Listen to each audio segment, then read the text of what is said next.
Al oír su nombre, todos los reyes de Europa temblaban. Llevó a su ejército desde las arenas de Arabia hasta las puertas de Viena. Sus triunfos arquitectónicos fueron la envidia de la Europa del Renacimiento. Podía matar 1000 hombres y escribir después un poema de amor a su mujer. Pero su sabiduría y su voluntad de hierro se tambalearon ante los encantos de una esclava. Esta es la tragedia de Solimán el Magnífico. En 1553, en lo que ahora es Turquía, un rey libraba 2 batallas. Una contra otro ejército, la otra contra su conciencia. El resultado de la segunda batalla resultaría más decisivo porque la conciencia no pertenecía a un simple rey, sino al gran sultán otomano Solimán el Magnífico. Su vasto imperio abarcaba 3 continentes, pero Solimán se preocupaba por su reino.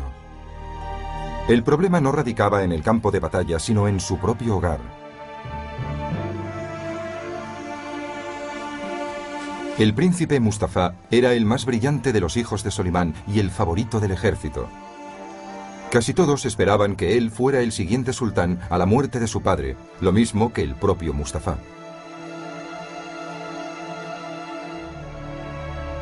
Se rumoreaba que Solimán era demasiado viejo para el trono y que el joven príncipe Mustafa estaba conspirando para arrebatárselo.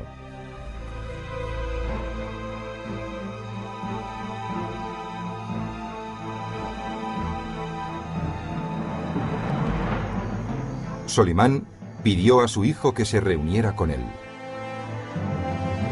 Mustafa había oído también los rumores y debatió con su propia conciencia si era mejor evitar a su padre y confirmar sus dudas u obedecer y arriesgar la vida.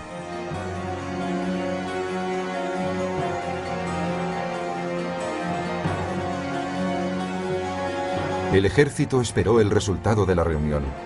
¿Un encuentro familiar o un encuentro que acabaría manchado de sangre?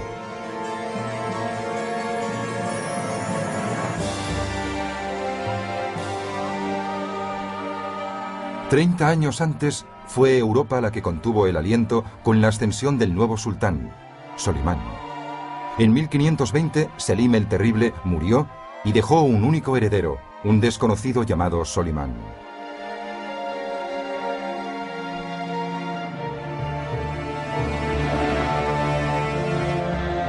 El padre reinó solo 8 años, 8 sangrientos años. Mató a tantos súbditos que recibió el nombre de Selim el Cruel. En la guerra mató a tantos que sus enemigos creían que era el demonio encarnado. El temor y la curiosidad convocaron a hombres de todas las naciones al palacio de Topkapi para rendir homenaje al hijo coronado. Acudieron embajadores de Egipto, Persia, India y Europa para presentar sus respetos al nuevo gobernante y también para evaluarlo. Por lo que vieron, el hijo no se parecía en absoluto al padre. Selim se aseguró el trono asesinando a todos los varones de su familia. Tenía tan mal carácter y era tan cruel que la frase "que seas consejero de Selim" era una maldición habitual. Pero con Solimán, el terror desapareció del palacio. Al contrario que su padre, él se rodeó de poetas, pintores y músicos. La afición favorita de Selim era la guerra. A Solimán le preocupaba la moda. Medía sus conquistas en lino y seda.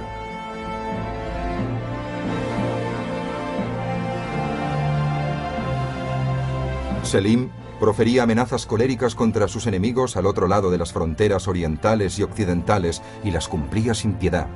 Por el contrario, Solimán parecía un hombre de paz. Un embajador escribió: "Todos los hombres coinciden en que un cordero manso ha sucedido a un león fiero. Solimán es joven, inexperto, cualidades que hacen presagiar un periodo de paz". Llamado así en recuerdo de Salomón, El rey sabio venerado tanto por los cristianos como por los judíos y los musulmanes, el joven Solimán empezó su reinado intentando hacer honor a su tocayo. Vació las cárceles de su padre, despidió a los burócratas corruptos y recompensó a la Guardia Real por su lealtad.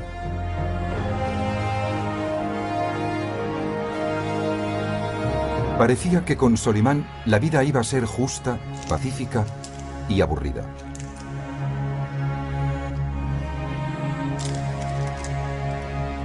Entonces promulgó una proclama que no dejaba lugar a dudas.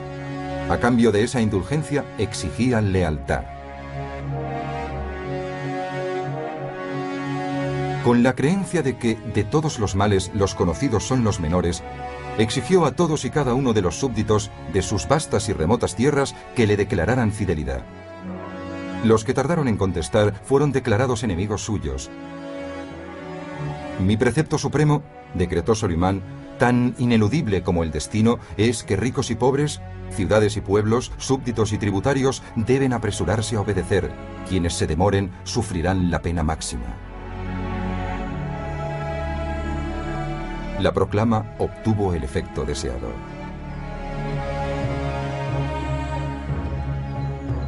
A los 3 meses estalló una rebelión en el ejército. Solimán ordenó ejecutar a los rebeldes, incluso mató a 3 de ellos con sus propias manos. El cordero se había convertido en león.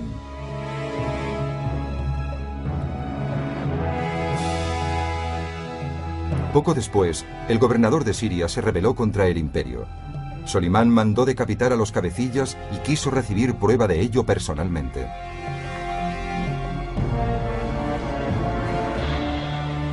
Parecía que el joven sultán había prestado más atención a las lecciones brutales recibidas de sus antepasados de lo que nadie había creído. La herencia de Solimán se remontaba a Osmán, un jefe guerrero de una temible tribu islámica. Otomano significa de hecho la casa de Osmán.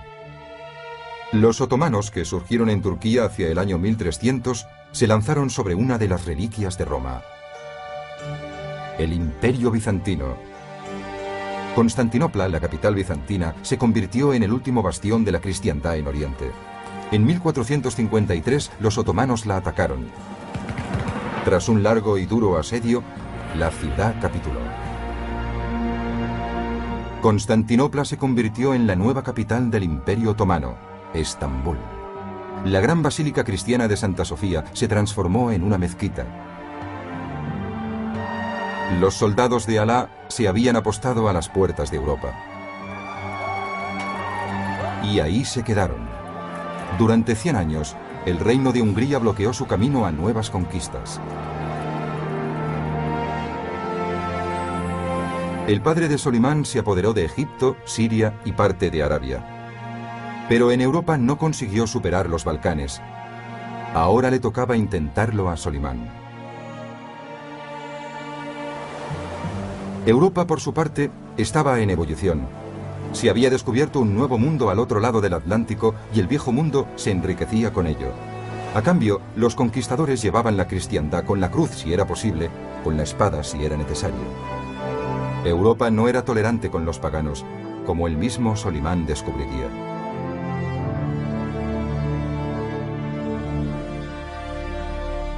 En 1521 mandó un embajador a Hungría para exigir tributo. El enviado regresó a Estambul sin nariz ni orejas. Solimán, indignado, decidió vengarse, aniquilando Belgrado a modo de represalia. Si el río Danubio era la gran autopista de Europa, Belgrado era el peaje.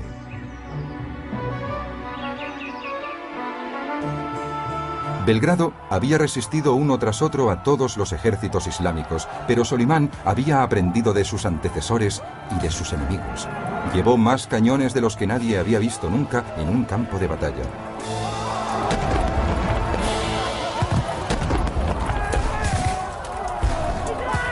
Cuando los antepasados de Solimán fracasaron en la conquista de Belgrado, Europa dio por sentado que la ciudad era inexpugnable.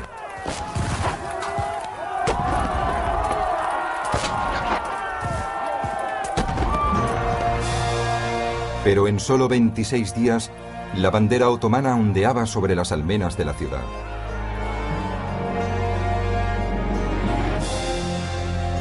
El sultán había derribado la puerta de Europa.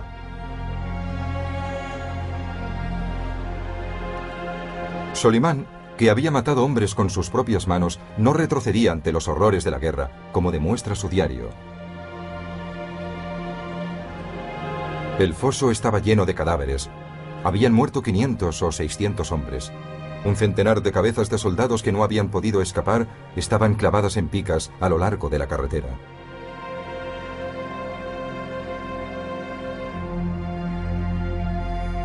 Un año después, Solimán lanzó una nueva campaña contra los caballeros hospitalarios de San Juan en la isla de Rodas.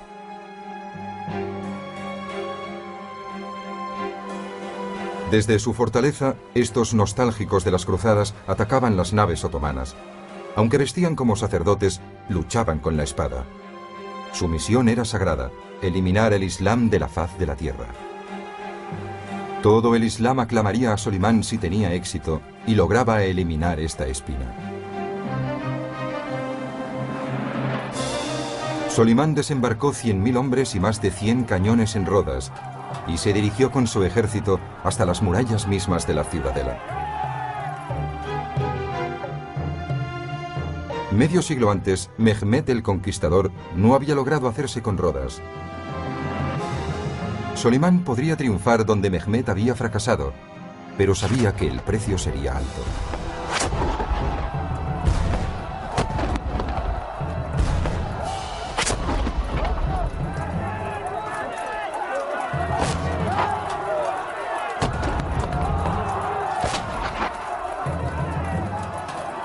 No podía imaginar exactamente cuánto.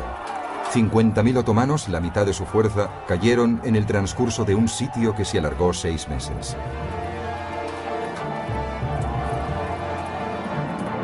A los hospitalarios de San Juan se les acababa el tiempo. Ante la escasez de pólvora y alimento, su gran consejo se reunió y accedió finalmente a negociar. Pero Solimán no tenía ninguna intención de negociar.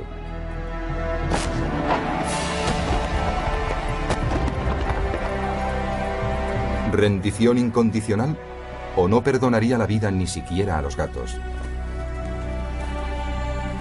Los orgullosos caballeros finalmente se rindieron, con los estandartes ondeando, y Solimán perdonó la vida a los últimos cruzados.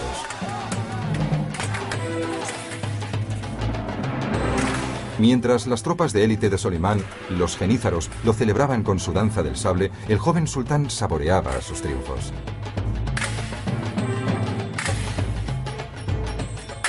Sultán, desde hacía solo 2 años y sin haber cumplido aún los 30, había tomado la fortaleza de Belgrado, derrotado a un ejército cruzado y obtenido el control de la mitad del Mediterráneo. El mundo musulmán lo aclamó como a su nuevo conquistador y salvador terrenal. El mundo cristiano tembló, conocedor de que lo peor estaba aún por llegar. El propio Solimán no podía saber lo alto que podía llegar, ni lo dura que sería la caída.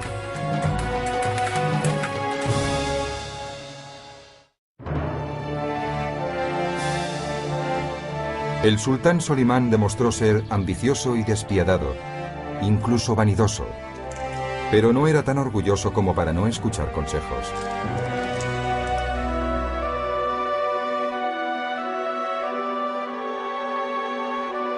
Solimán depositó más confianza en sus consejeros que ningún otro sultán antes que él. El más próximo era extranjero, cristiano y esclavo. Era su amigo de la infancia, Ibrahim. De paje de Solimán, Ibrahim pasó a ser administrador, diplomático, general, cuñado y por último, gran visir, el equivalente de un primer ministro.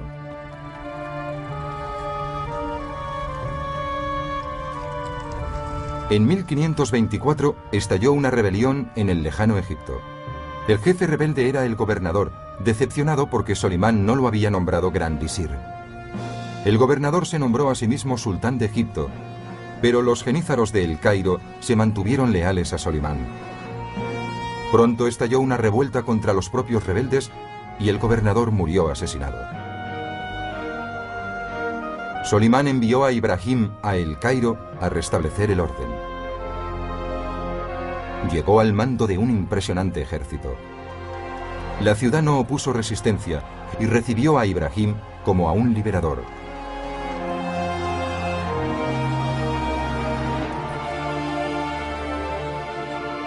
En nombre de Solimán, Ibrahim se instaló en el palacio del gobernador.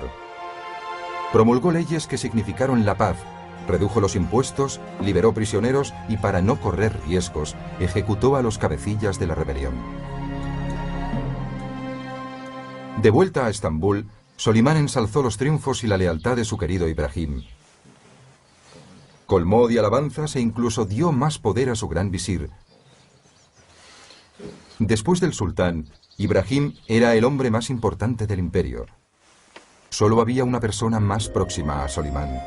También se trataba de un esclavo. En la comodidad de su harén, Solimán obsequiaba a la joven esclava con historias de su viejo amigo y sus hazañas. Ella se aferró a cada palabra e hizo planes por su cuenta. Roxelana, obtenida durante una de las campañas del ejército en Rusia, había hechizado a Solimán. La llamaba Hurruman, o sonriente. La corte, por el contrario, la llamaba bruja. Al final, Roxelana logró que Solimán le concediera la libertad. Consiguió lo que ni siquiera el mejor amigo de Solimán había podido conseguir: romper las cadenas de la arraigada y respetada institución de la esclavitud en la que se basaba el poder del sultán.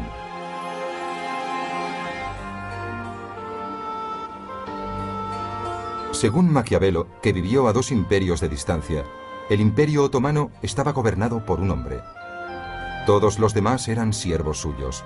Aún así, Solimán no podía gobernar solo el imperio más grande del mundo. Hasta un sultán tiene que delegar su autoridad. Era una paradoja que desconcertaría al mundo durante siglos. La inmensa mayoría de quienes ejercían el poder en nombre del sultán eran esclavos. Raptados desde niños e inmersos en un ambiente de veneración hacia el emperador, aprendían pronto que sus oportunidades para mejorar su estado eran superiores a las de los ciudadanos otomanos y sus compatriotas.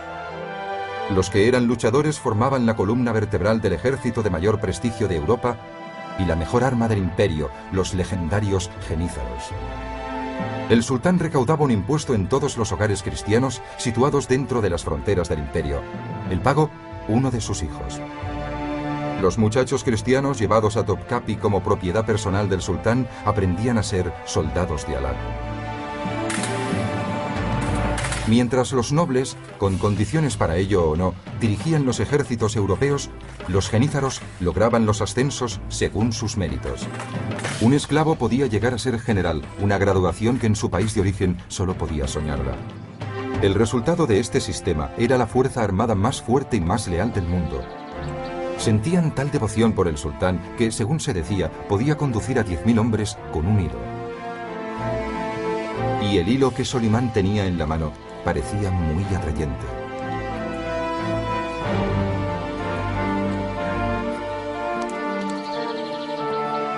Había llegado el momento de aprestar de nuevo al ejército a la guerra y procurarle más victorias que ningún otro sultán. Con Belgrado y la isla de Rodas en su haber, Solimán prometió a sus genízaros ampliar aún más sus conquistas por Europa. La clave de la estrategia de Solimán era el despliegue de centenares de cañones.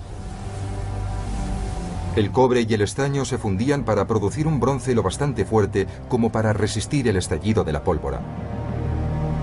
Sus fundiciones ardían noche y día para fabricar cañones a una escala nunca vista.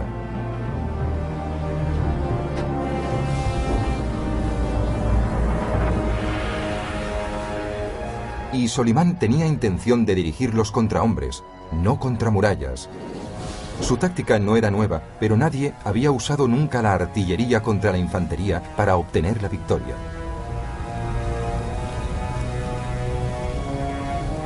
Fabricar armas no bastaba. Tenía que poder transportarlas donde las necesitaba. Solimán tenía medios para hacer ambas cosas. En 1526, Solimán dirigió a su ejército hacia Belgrado y mandó los cañones en barco hasta la desembocadura del Danubio para reencontrarse río arriba. En el viaje hacia el norte encontró el lugar perfecto para su trampa, una llanura inmensa llamada Mohács.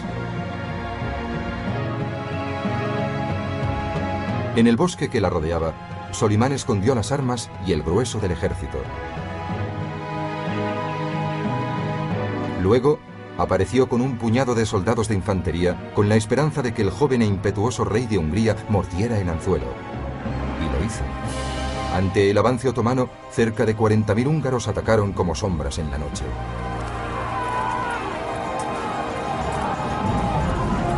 Los jinetes cristianos destrozaron con facilidad la línea otomana.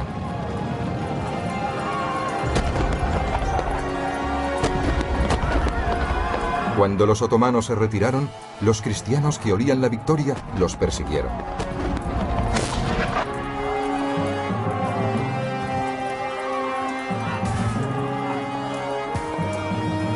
Solimán estaba casi atrapado cuando los húngaros le cortaron el paso a unos 200 metros de sus posiciones. Solimán no cedió y exhortó a sus hombres a seguir luchando.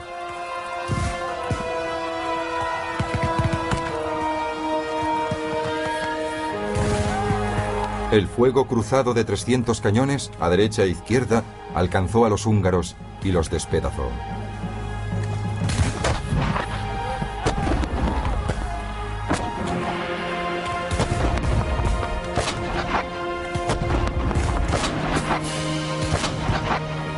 Hasta que los cañones no hubieron terminado su terrible tarea, Solimán no ordenó a sus hombres atacar.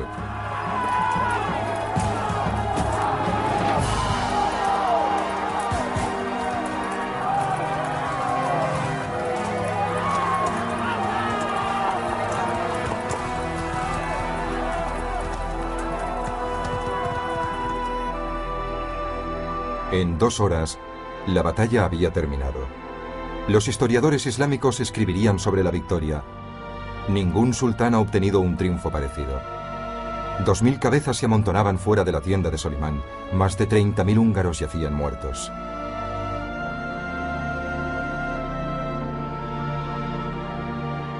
Entre ellos, un caballero imprudente de solo 20 años, el rey de Hungría. Los nobles húngaros supervivientes no tuvieron más remedio que someterse a su nuevo soberano, Solimán.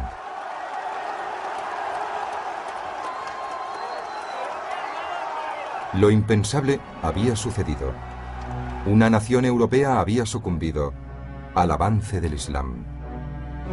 Con los húngaros vencidos, Solimán entró en Budapest, su capital. Pero sus ojos miraron aún más al oeste. Después de Mohács, ningún ejército se atrevía a enfrentarse con él en el campo de batalla. En público, los generales europeos vilipendiaban a los infieles por usar los cañones contra los hombres. En privado, tramaban seguir su ejemplo. Sin oposición, Solimán avanzó hacia la capital austríaca, Viena. Pero el mal tiempo y los caminos enlodados redujeron la velocidad de su avance. Al final, su pesada artillería acabó costándole caro. Cuando llegó, a finales de septiembre, los aterrorizados ciudadanos vieneses habían demolido sus casas de las afueras para privarles de cobertura. Superados en número en una proporción de 4-1, los vieneses habían reforzado las murallas de la ciudad, habían bloqueado el acceso por el Danubio y se habían armado de valor para el ataque. Mientras Viena rezaba por su liberación, el resto de Europa se escondía aterrorizada.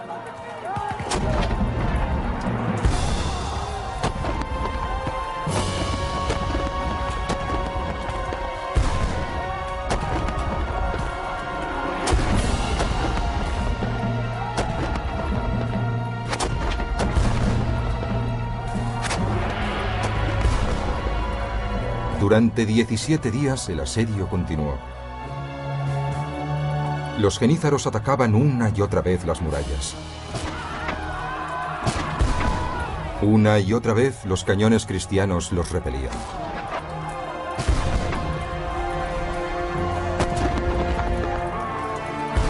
Como la lluvia y el barro habían impedido a Solimán transportar sus pesadas armas, en su lugar tuvo que confiar en sus ingenieros. Cavaron minas bajo las murallas de la ciudad y abrieron agujeros en ellas. Pero los agujeros se llenaron de cadáveres de otomanos. Al final, ni Viena ni Solimán obtuvieron la victoria. Lo hizo el invierno.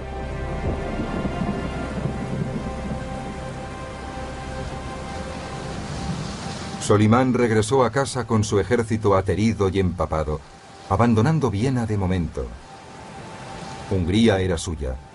Viena podía esperar hasta la primavera. Estambul exaltó el regreso de su triunfante sultán. A lo largo de las décadas siguientes, Europa se escondería siempre tras esa misma mortaja invernal, a la espera de que la cólera de Solimán despertara por primavera.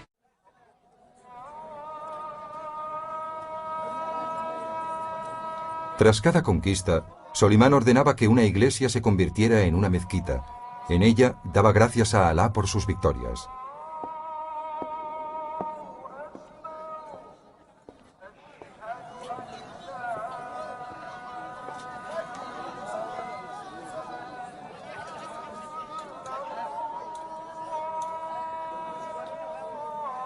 Durante los primeros 20 años de su reinado, tuvo muchas cosas que agradecer.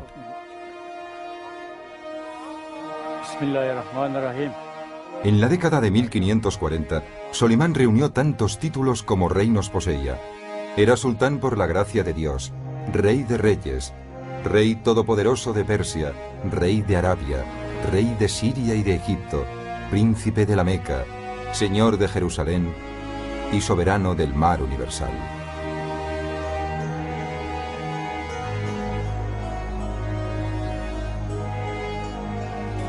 Su imperio se extendía de Bagdad a Budapest, de Austria a Argelia. Solo una parte de sus súbditos era musulmana. El resto eran judíos, católicos romanos, ortodoxos griegos, protestantes. Como único caso entre los soberanos de Europa, Solimán permitió conservar su fe a los ciudadanos de los territorios conquistados. Con la sabiduría de Salomón y la astucia política de Maquiavelo, el sultán se percató de que imponer una nueva religión a una vieja cultura sería el camino más seguro hacia una rebelión. Por esto tomó su decisión. Mientras contara con su lealtad, ellos podrían hacer lo que quisieran con su alma. Pero no había ningún código que gobernara poblaciones tan dispares. Solimán necesitaba leyes lo bastante grandes como el dios de los musulmanes, pero que no ofendieran a los otros dioses. Fue incluso más allá. Redactó leyes que no ofendían a los sacerdotes ni gravaban a los mercaderes. Este nuevo código lubrificó los engranajes del comercio y contribuyó a hacer de su imperio el más rico del mundo. Las leyes de Solimán lo regulaban todo, del comercio a los salarios, hasta la cantidad adecuada de fruta en un pastel. En el Gran Bazar de Estambul, el más grande del mundo, un vendedor deshonesto se arriesgaba a ser flagelado en público.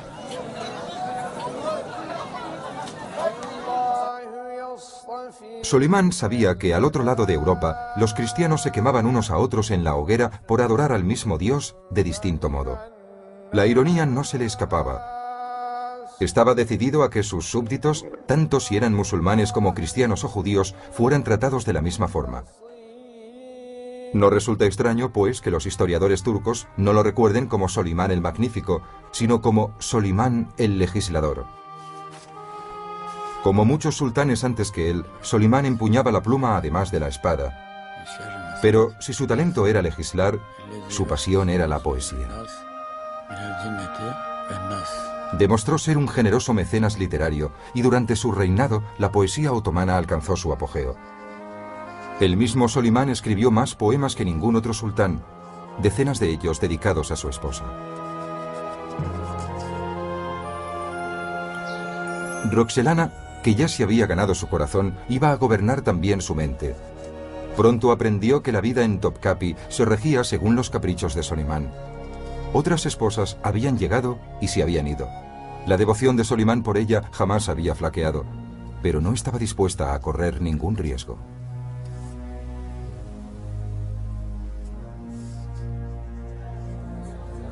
A lo largo de los años, intentó cambiar el equilibrio de la balanza del poder a su favor.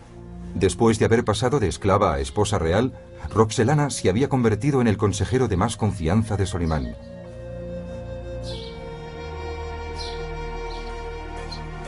Su consejo era interesado. Sugirió que a Ibrahim, el segundo hombre más poderoso del imperio, el poder se le había subido a la cabeza. Era cierto que en el Cairo, Ibrahim se portaba como si fuera el sultán. En Estambul incluso se había conferido un título que implícitamente lo elevaba al rango de sultán. Pero no se puede considerar que el orgullo sea un pecado mortal, así que Roxelana tuvo que inventarse uno. Bajo el reinado tolerante de Solimán, Ibrahim había reunido una colección de arte cristiano. Sin duda, Alá, por no decir Solimán, consideraría intolerable a ese dios rival. Una mañana de 1536, el equilibrio del poder en Topkapi cambió para siempre. Al amanecer, los sirvientes empezaban a moverse por el palacio cuando se llevaron una desagradable sorpresa. En la habitación del gran visir, junto a la de Solimán, vieron señales de lucha. Encontraron sangre en la ropa de la cama y después el arma, la cuerda de un arco. El método habitual para estrangular a alguien. Encontraron el cadáver fuera del recinto, totalmente desnudo, como exigía la tradición cuando un poderoso había caído en desgracia.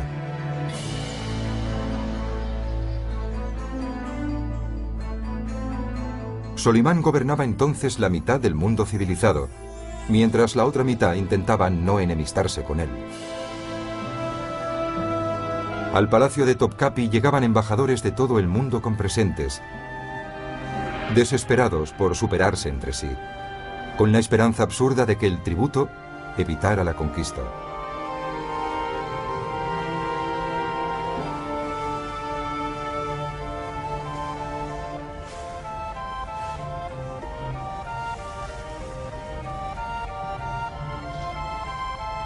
Un turbado sultán tenía la deferencia de aceptar estos regalos y veía cómo sus riquezas adquirían proporciones inimaginables. Encerrados con sus tesoros había ejemplares del Corán con incrustaciones de joyas. Cestas repletas de piedras preciosas se llenaban de polvo. Pero no era el tributo lo que evitaba que Solimán conquistara el resto del mundo. Era la distancia y el clima.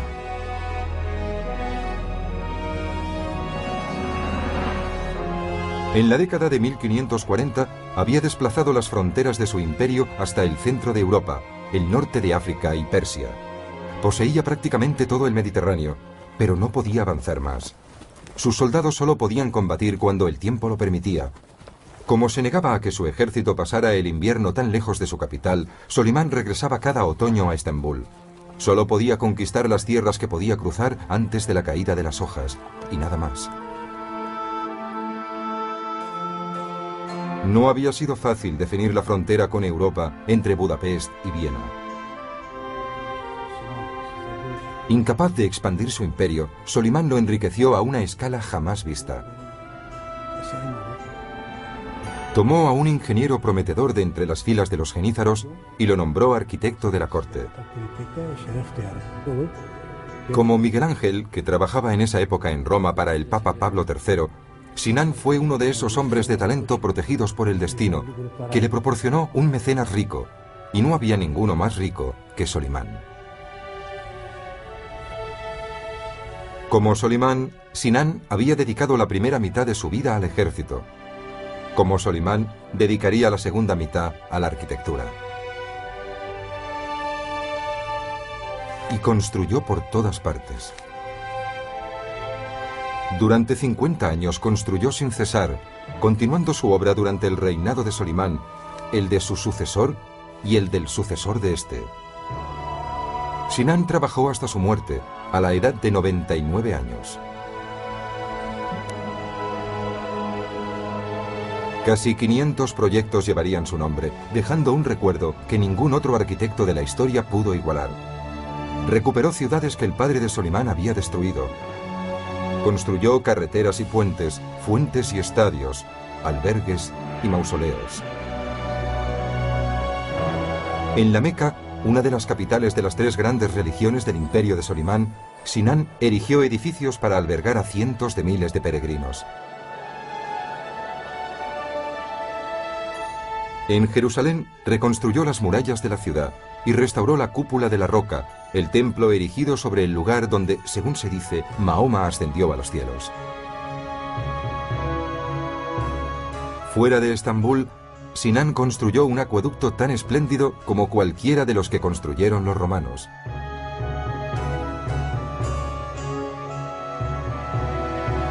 Desde unas colinas alejadas, el acueducto transportaba agua potable 110 kilómetros, hasta lo que se había convertido en la ciudad más grande de Europa. Grande fue el beneficio que Estambul obtuvo de la pasión constructora de Solimán. Con Sinan, el paisaje de la ciudad se transformó.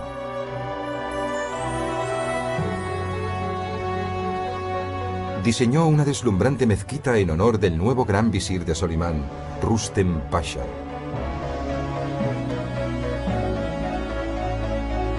La mezquita estaba totalmente decorada con 100.000 de los famosos azulejos blancos y azules de la ciudad turca de Iznik. Nadie había prodigado nunca tal esplendor al interior de una mezquita. En ella, Sinan rindió tributo a Alá y alardeó de la riqueza del imperio con la misma claridad que si hubiese tapizado las paredes con dinero.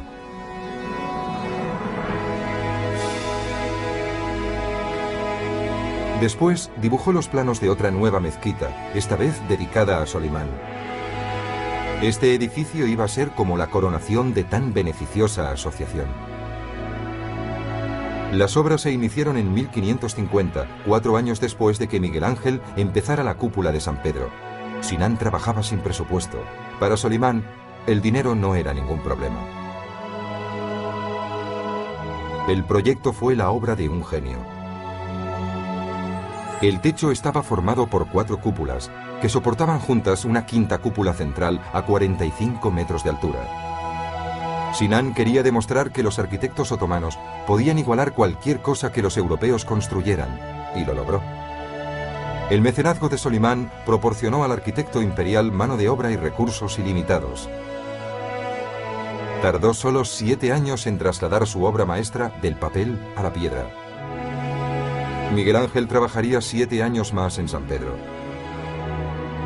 La mezquita de Solimán es mucho más que un mero lugar de culto. Es una maravilla del urbanismo. En un área de 2,5 kilómetros cuadrados se extienden hospitales, baños, facultades de medicina, ciencias y derecho. Y como correspondía, la estructura más alta de la ciudad se erigió en la colina más elevada de Estambul. Cuando mostraron la mezquita a unos visitantes de Roma, uno de ellos escribió: «En ninguna parte puede encontrarse tanta belleza, externa e interna, junta».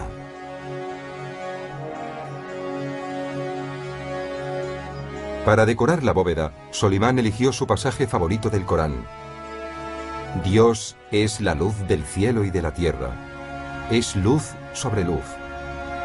Dios guía a quien quiere hacia su luz.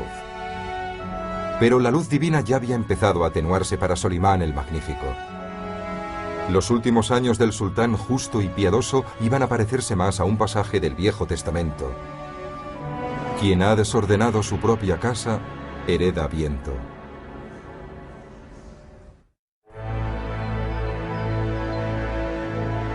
En el Imperio Otomano, pocos sultanes reinaron más de 20 años. En 1552, Solimán había ocupado el trono más de 30 años. ¿Quién iba a sucederlo?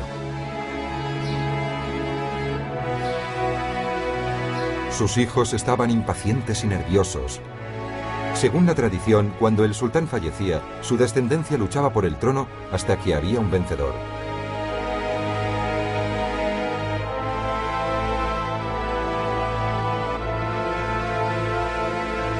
Solimán había engendrado 5 hijos, 4 con Roxelana.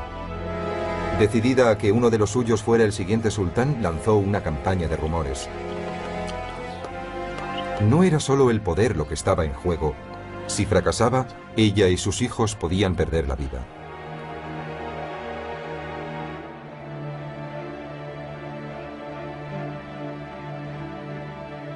El candidato más prometedor era el mayor, el príncipe Mustafa. Era un gobernador popular y gozaba del favor del ejército. Inteligente y capaz, solo tenía un fallo: la madre equivocada.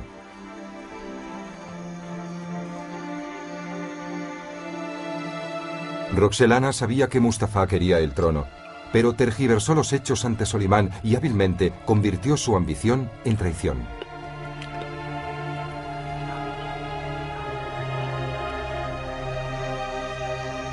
Cuando los rumores llegaron a Mustafa, se enfrentó a una crisis. ¿Sería la confianza de su padre más fuerte que la calumnia de Roxelana? No había salvado a Ibrahim, el mejor amigo de Solimán. La cuestión iba a decidirse en 1553, cuando Solimán se preparaba para entrar en guerra con Persia. Después de todas las mentiras sobre Mustafa, llegó a los oídos del sultán la mayor de todas. Le dijeron que su hijo conspiraba con los persas para derrocarlo. Solimán pidió al príncipe que se uniera con él en la campaña.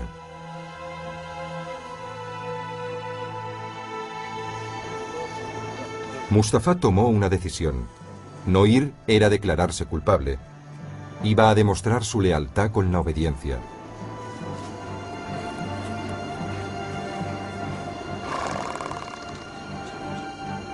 Mientras el ejército esperaba ansioso, Mustafa cayó en una trampa.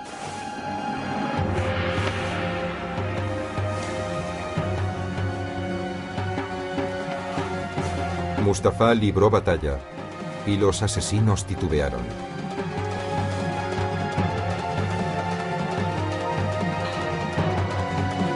Furioso por la demora, Solimán ordenó a sus hombres que acabaran el trabajo.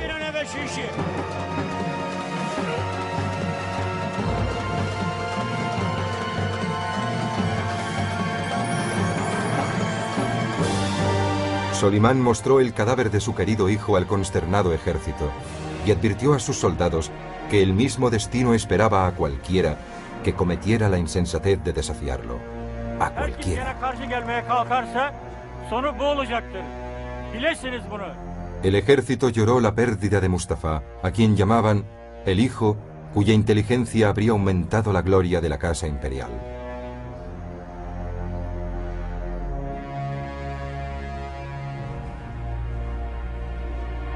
Pero la matanza no se detuvo ahí.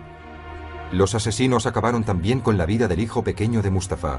Entonces, afligido de dolor, uno de los hijos de Roxelana se suicidó. La casa de Solimán estaba bañada de sangre.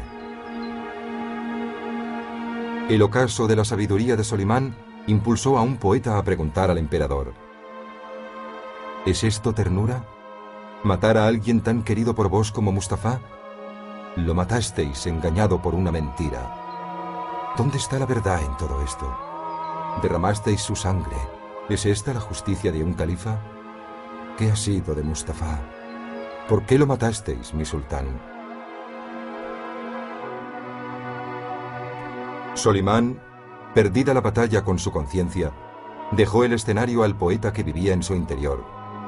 Instado por Roxelana, mató a Ibrahim, su mejor amigo, y a Mustafa, su hijo favorito. Poco a poco, Solimán se recluyó cada vez más, cambiando el boato de la corte por los rituales del Islam.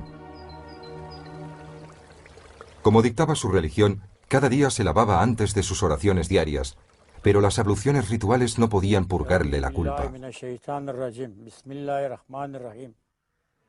Hasta el final, siguió ciego con su causa. En 1558 recibió el golpe más cruel de todos. La luz de su vida, Roxelana, murió. Viejo, enfermo y solo, en los últimos años de su vida, Solimán no encontró la paz. Los dos hijos de Roxelana que seguían vivos peleaban por la sucesión, a punto de provocar una guerra civil en el imperio, hasta que el mismo Solimán intervino. Derrotó al hijo menor, trágicamente de nuevo el más capaz de los dos, y entregó el reino a su hermano, como exigía la tradición. Bismillahirrahmanirrahim. Elhamdülillahi rabbil alamin. Errahmanirrahim. Maliki yevmiddin. İyyake na'budu ve iyyake nestaîn. İhdinas sıratal mustakîm. Sıratal lezîne en'amte aleyhim gayril mağdûbi aleyhim veleddâllîn. Amin. Solimán había acabado una a una con las esperanzas más brillantes del imperio. Cuando el viejo sultán se acercaba a la muerte, solo le quedaba un hijo vivo. Uno que era, a decir de todos, un borracho y un idiota. El sucesor de Solimán el Magnífico iba a ser Selim el Borracho, el primero de una larga serie de sultanes ineptos y el peor en 3 siglos. Solimán, el conquistador incomparable, el legislador, el mecenas generoso, se había convertido en un caparazón vanidoso y vacío. Empezó incluso a ir maquillado en las contadas ocasiones en que aparecía en público.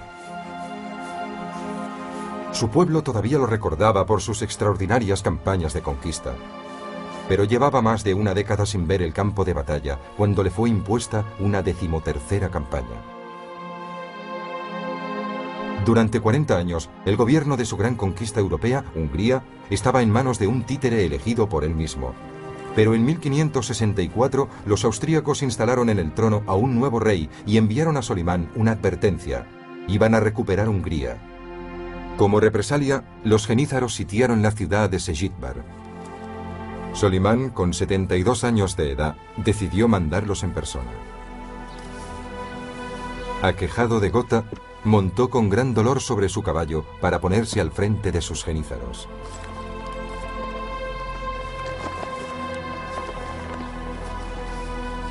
Pero la 13ª victoria iba a escapársele de las manos.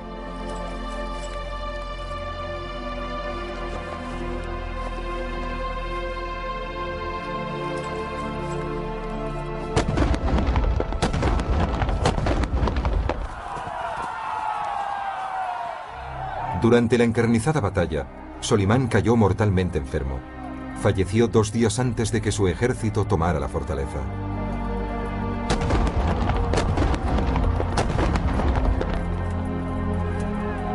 Su muerte se mantuvo en secreto.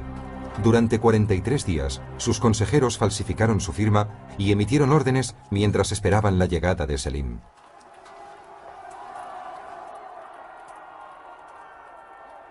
Solimán ya había preparado su legado.